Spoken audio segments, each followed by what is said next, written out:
how's it going? I'm doing this video for all my European buddies. I'm so proud of you. It seems like you're finally standing up to the powers that be over in Europe. You know, for the longest, Europe has been losing its freedom of speech. Now, all the politicians, they'll tell you, oh, you're not losing your freedom of speech. All the wealthy people will tell you, you know, you're not losing your freedom of speech. All the oligarchs, they'll tell you, you're not losing your freedom of speech. But what they really mean is they're not losing their freedom of speech. But you, the average guy on the street, the working man, the working woman, it's being obliterated. They're taking away your freedom of speech every day. One day they're saying, well, you can't stand here, you have to stand there. You can't say this, you have to say that. And when it gets to the point where you can't even criticize politicians, you know it's going downhill. I'm actually, my descendants are from Scotland. That's hundreds of years ago. Several eons, I guess. But anyways, I still love Europe. Went over there a couple of years ago. I was there during the King's coronation, walking around. It was a lot of fun and very interesting. I love the people of Europe. Had a lot of fish and chips while I was there. But I was so impressed to see this rally and see how many people turned out to say thanks to Donald Trump, to show appreciation for him. Now, I'm sure that the local politicians were aghast. I'm sure all the European politicians were aghast at this. They said, this can't be. How can this many people be for Trump? Well, here's a surprising point. There's just this amount of people that are for Trump over in the United States, where I'm at in America. Now, everybody wants to paint this picture like, oh, everybody hates Donald Trump. Nobody's for him. That couldn't be further from the truth. I mean, Donald Trump just won in a landslide election. Now, in America, you have to get 270 electoral votes to win the presidency. Anything over like 290 is getting into landslide territory. Because remember, every one you get, you got to take away from your component. Well, he ended up winning 312. I mean, it was a massive landslide. Not only that, but he also won the popular vote. Now, we have a different kind of system where you can win the electoral, but not the popular. Well, he even won the popular. And Republicans never win the popular vote. He did, and by a good bit. And the reason for that is most of your big mega cities like New York and in California, they're so liberal. You know, all those people, they just want to vote to the left anyways because it's all about handouts for them. But anyways, I think it's great to see this many people out in the streets for Donald Trump. And so let's see what they have to say. We love Trump! We love Trump! Mr. President, if you are seeing this, just know that the great deplorables of the United Kingdom love you, we are with you, we stand with you, and we want you to succeed. Forget about the people in London, forget about the establishment, forget about the detractors in the fake news media. The real people out there in the United Kingdom, we love you, Mr. President!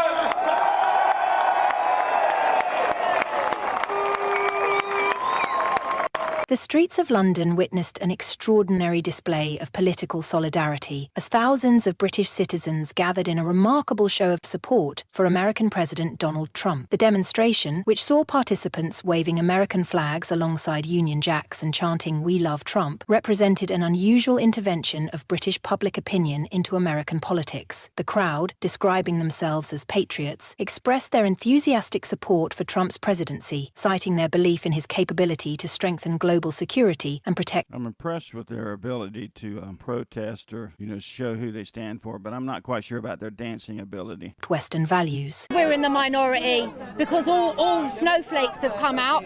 We need to stand up for democracy. 17.4 million is not the minority. America is our strongest ally. They helped us win the war. We will be doing trade deals with them when we leave the EU. And I think he should have a little bit of respect. He speaks the truth. Yeah, it may seem unusual that I'm out here as a woman, but there is a lot of women who are for Trump. We don't believe the lies. We have no hope but for him. Ultimately, we have hope in God. But these lot don't believe in God. They just believe in beating people up. If somebody made something like that of the Queen and flew that on the Queen's visit, we'd be appalled. We would be absolutely appalled. So, yeah, we've come here today to support him. What has he done to all these people? What has he actually done to them? Just because they don't like his politics, that gives them the right to come out and slate him and shout about him and blow balloons up. Not in my world, it doesn't. I think it should give him some respect. They want a second referendum.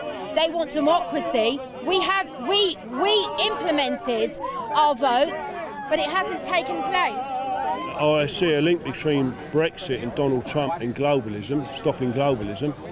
I don't like the fact that we're, this globalism. Yeah, what is it about all the globalism? Why is it that every leader wants to make the world one solid unit? Well, that'd be boring, wouldn't it? I like America being America, England being England, Scotland being Scotland. That way, when you travel, you can see different things, see different interests. I'm old enough to realize before there's McDonald's all over England. It was pretty neat. You'd go there and it was something totally different. But anyways, for some reason, and I'm sure what it is, they think they can make more money out of it. It's always their interests. It's not what the interest of the working man, working woman. It's not what's best for them. It's what's best for the oligarchs. I'm dead against that. I'm dead against unelected bureaucrats up in Brussels. You cannot vote out. Who in the hell wants somebody in Brussels telling someone in England what to do? That's just moronic. I don't even like people in our government telling me what to do. In America, the idea was we believed in the smallest federal government possible. We have 50 states, and then we have the federal government. But the federal government was always just supposed to be a small kind of umbrella. It was supposed to do the things the states could not do on their own. Like we have a federal highway system, expressways that go all the way across the country. Well, that is good to be ran by the federal government because one state can't do it. Same way with the airline industry. It covers all the states. So federal government's good for that. But what happens is the federal government's just so they think they're better at doing everything for everybody. Anyways, that's what Trump is trying to stop. He's closed down the Department of Education, which is, people couldn't believe he did that. That was unheard of. He's sending it back to the states. He's saying, okay, Montana, you do what's best for students in Montana. Florida, you do what's best for students in Florida. And should work better that way. They're forcing laws upon us that we don't even know about. I have no problem with Europe. It's the EU, right? And there's one thing, right? Through history, if you get any country that has a proper democracy, they've never ever gone to war against one another. You know that? Do you know that, young lady? And any country that's had a democracy, they've never gone to war against one another. Do you think? Never. So that tells you, right, we want a democracy. We don't want a dictatorship. That woman, a lefty, went and hit my friend with her stick. She ran over, bang, and hit her. Yeah, exactly. Unfortunately, no one gives a shit, you see, and you're listening to that officer. Sorry, unfortunately, no one gives a shit. We give a shit when you go around assaulting people. Donald Trump is here to save us, save the world. From people like you. Look at him, that one there too. Nuts. The demonstration scale surprised many political observers who have traditionally viewed Trump as a polarizing There's a better shot of the crowd. I mean, that's pretty big. That's pretty massive. I bet if it went back in there, you're probably looking at 100,000. figure in British politics. Participants filled several blocks in central London, creating a sea of red, white and blue as they marched peacefully That looks bigger than the King's coronation to me. What do you think? through the capital. Many carried banners highlighting policy positions they associated with Trump's administration, particularly regarding immigration control, economic nationalism, and what they characterized as a more assertive stance in international relations. The gathering reflected a growing segment of British public opinion that sees parallels between political movements in the United MAGA. You gotta love them. Is that make Europe great again or make England great again? I'm not sure. Kingdom and the United States, united by concerns about globalization, cultural change, and security threats. So it is said, Britain supported globalization, cultural change, and security threats. Among the most striking aspects of the rally was the presence of several high-profile British political figures who addressed the crowd. You know what's funny? These people seem like they're having a good time. Usually when you see the leftists all together, they're just whining and crying and throwing crap. These people are having a good time. Lending institutional weight to what might otherwise have been dismissed as a fringe gathering. My message to Donald Trump and the United States and every American who's watching this: your election in November is far bigger than your country, okay? Donald Trump is needed in this world to bring back peace. His leadership is needed to save the West. All of our countries are being flooded. They are destroying our cultures. They're bringing us down. It's an attack on the West. And there's only one person who's going to stop it. And you have the opportunity in November with this legend. These politicians, representing various factions of British conservatism, spoke of their admiration for Trump's leadership style and policy priorities. I really am amazed at the size of this crowd. I mean, I could see a bunch of people on a street corner waving flags for Trump, but this is massive. I mean, this is a lot of people. How in the world did they even get this many people together? It's pretty amazing. Particularly emphasized recent reports of Trump's involvement in diplomatic efforts related to the Russia-Ukraine conflict, which they framed as evidence of his unique ability to navigate complex international situations through personal diplomacy rather than institutional channels. What we're seeing today is not just support for America's president, but a recognition that the challenges facing Britain and America are deeply connected, said one prominent speaker, addressing the enthusiastic crowd. President Trump represents a vision of Western leadership that prioritizes the concerns of ordinary citizens over global institutional interests. His approach to peacemaking through strength rather than appeasement resonates with many Britons who feel our own government has lost its way on the world stage. What would a Trump presidency mean for the UK if and when we have a Labour government? How would he work with? I think it would be better than the Biden administration, that's for sure. Remember, Trump is a supporter and a fan of the United Kingdom. He had a very good relationship with the country. Biden has done his best to sever that relationship, as we know. Well, what are you complaining about? We didn't even know where Biden was over here. You're complaining in Europe that he wasn't around? He was nowhere around here. Biden is much more favorable to the EU, to Ireland specifically. He thinks he's Irish, doesn't he? He's got a chip on his shoulder, which is kind of odd. Irish as in mafia. Wait, who knows what he thinks? I don't think he thinks the same thought any hour of any day, does he? How's Robert Kennedy doing? Independent candidate now, potentially could massively split the vote. Absolutely, Bev, because this is the first time maybe since 92 when Ross Perot took 20% of the vote. First time since 92 where you have a meaningful third-party candidate. Now, usually they play spoiler by winning 2 or 3% of the vote. That can make a difference, like Ralph Nader in 2000, basically gave George W. Bush the election by getting just 2 or 3 points in Florida. But if you look at most of the time, third-party candidates just don't move the needle. This could be different, especially given how unpopular both Biden and Trump are. They both have 15-point negative ratings. They're both polling around 40 in terms of favorables. That's really bad news. 75% of Americans don't want them to be the candidates. And the interesting thing about Robert Kennedy, of course, is that he was traditionally a Democrat, obviously, but they don't want him because he's been so anti-lockdown, pro-freedom, which very much appeals to the right. So he really does appeal to both demographics. Absolutely. Doesn't he? He might pull as many voters away from Trump as he does Biden. The Democrats hate him because the Democrats are the party of lockdown. They're the party of vax mandates and mask mandates and keeping kids home from school.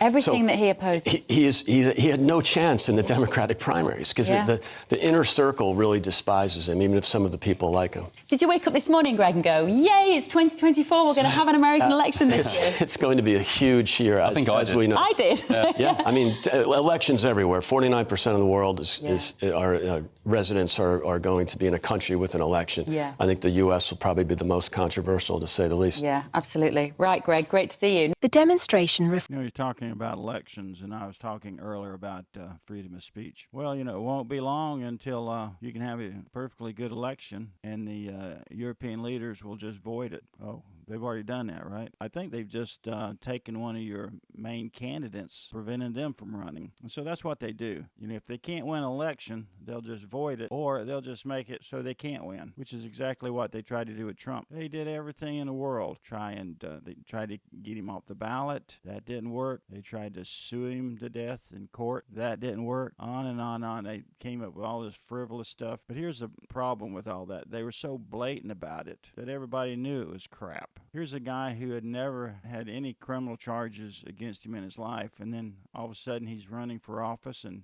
they come up with like 90. Give me a break. And they were just all BS stuff. So luckily, in the end, the American people got to say, you know what? We get to vote, and we're going to throw all your asses out of office, which is exactly what we did. It was a landslide. We threw everybody out. I mean, if it was in our country, we have the presidency. We won that. Vice presidency, you get that automatically. We also have a Senate. We won the Senate, won it back. We had the House. We kept the House. We kept the House and won the popular vote. I forget how many counties we won. We won almost all the counties in the country. You know, we have 50 states, and then the states are divided into counties. So it was pretty amazing, the win that we had. Here's a map of how many counties that we won in the country. As you can tell by this map, red is for Trump or Republicans or conservative. Blue is for liberals, which was Harris. I mean, it was just a butt kicking. It's almost the entire country was red. But anyways, back to this. An evolving perspective among certain segments of the British public regarding America's role in global affairs and Britain's relationship with its most important ally. Historically, British public opinion has often been sceptical of American foreign policy when perceived as too assertive or unilateral. However, the participants in yesterday's gathering expressed a different view, suggesting that they saw in Trump a leader willing to break with diplomatic conventions they regard as ineffective in addressing contemporary challenges to Western security and prosperity. What's going to happen, Nigel, what impact do you think a Trump victory? I got to tell you, we love this Nigel guy. I mean, I guess he's your Donald Trump, but he gives those Europeans hell over there, those main politicians. If it happens, we'll have on the UK our relationship with the States, but also, of course, now that we have a Labour government in place. I'm in Philadelphia this morning. I'm here with GB News. We're off to a Trump rally in Reading. It's the last day of campaigning. We're going to follow him all around the country today as much as we can. I'm not sure if Nigel has become more of a, or less of a politician and more of a news person now, or what his position is. But either way, it's great that he's staying in front of the people of Europe. Look, I just think a Trump win would make the world a safer place. There's all sorts being talked about on opinion polls. There's no doubt it's tight. I still think Trump's going to win. But tell you what, you'll get all our coverage throughout the day and tomorrow on GB News. Well, a Labour government with senior ministers that have said very rude things about him, a Labour government that advertised for their own staffers to go to America and campaign. You know, we're talking about the media here. One thing about America, which I'm sure is true in Europe, is you've got your big media, your legacy media. In America, we have NBC, CBS, then we got some cables called MSNBC, CNN, so forth. Well, they've just all become PR firms for the left. And I can go on for why, but for some reason, people in the media all have this tendency to be liberals, other than Fox News. But Fox News was created because everybody was so left that they said, we need somebody on the right, which is funny. But anyways, luckily, the liberal media is dying in this country. I'm sure it is in Europe. This is where the liberal media actually has to go out and get advertisers who spend money, and people have to watch their channels to stay in business, most of them anyways, which works here with Fox because people want to watch Fox. And people were watching the liberal news, but they got caught. I mean, you can only lie so much for so long. They were lying about everything. They're lying about the Russiagate, the laptop, all that kind of stuff, Biden's laptop. And people have just gotten so, you've lied about so much stuff for so long, we just don't believe you anymore. So my point is what's happening now in America, which I'm sure is in Europe, is now you're getting thousands of people, hundreds of thousands of people, just like me, sitting in their home in front of their computer, presenting their views of the news. It's no longer 2 or 3 anchors telling you what the truth is. It's just people like me just sitting around and say, hey, we don't believe these people. This was what's really happening. And the funny part is we were all much more accurate than the liberal media. If you want a great time, watch the liberal media on election night, their coverage. All of them, they just swore Harris is going to win. There's no doubt. They were wasting their time in front of the camera, but they were going to sit there because it was their job. They were just going to go through the motions because they knew Harris had won already. Well, their eyes were open. I mean, they were getting their butts kicked all night long. So anyways, guys like us are taking over the media.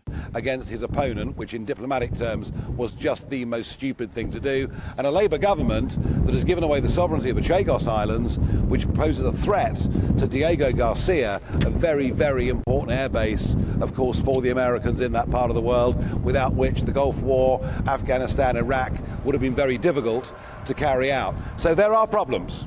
There are problems, but what I do know is that Trump is instinctively pro-British, the most pro-British president we've had for decades. I think Sakir will need to roll out the red carpet. Interviews with attendees revealed a complex tapestry of motivations for their support of President Trump. Many spoke of a sense of cultural and political affinity with American conservatives that transcended national boundaries. Others framed their support in terms of specific policy positions, particularly regarding immigration, trade and defense spending. A recurring theme was dissatisfaction with the existing international order and its institutions, which many participants characterized as failing to deliver security and prosperity to ordinary citizens on either side of the Atlantic. We're here because what happens in America affects all of us, explained one demonstrator, a retired military officer who had traveled from Yorkshire to attend. When America is strong and purposeful under leadership like Trump's, the entire Western world benefits. We've seen too many years of weakness and indecision that our adversaries have exploited. Trump speaks directly to people's concerns about security and sovereignty in a way that career politicians on both... I have to say something about this narration, this video here. Seems a little bit more honest. You know, a lot of times when you get narration like this following a video, it's all one-sided liberal crap, you know. But, and I'm not sure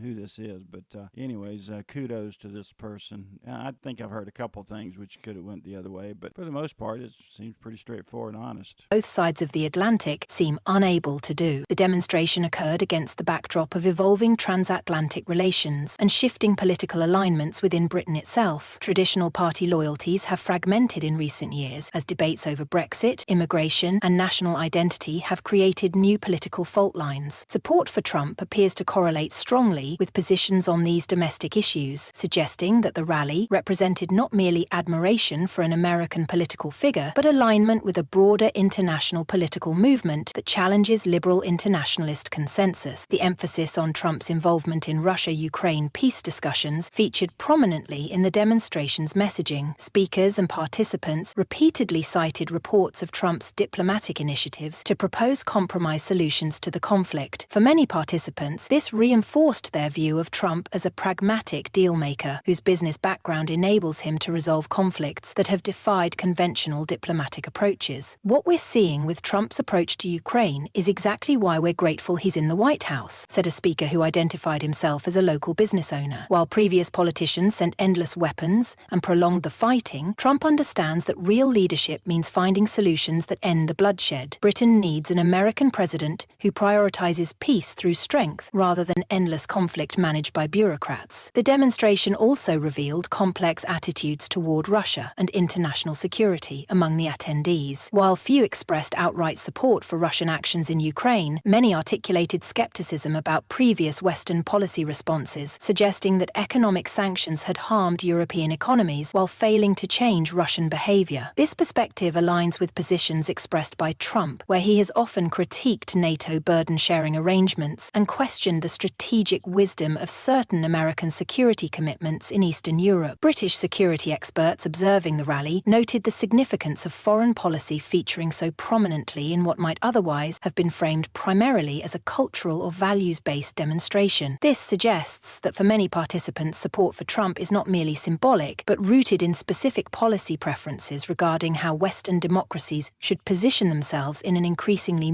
Breaking news here in batshit bonkers Britain. where for many of us Trump-supporting, freedom-loving individuals, it's the best day ever. It couldn't be better here in the UK. We have the BBC in absolute ruins. They were unable to announce Trump victory at 7 a.m. and they said Kamala still had a very narrow margin of a route to victory, even though it was obvious she had no route to victory at all. Channel 4's coverage was shite when it started. So there you go, guys. This whole speech series originally lasted 30 minutes, so I've made it into two 15-minute parts. So make sure you watch the next part. Kind of what I was talking about. You have BBC there. I'm sure that it was killing them to say Trump was winning. Same way here. You know, we had our big news guys. And again, it's just the way they are. I think that left has gotten so that they give them so much money. You know, it's kind of the saying here is the news media wants to go to all the parties, rub shoulders with the big wigs, that they have to be for them.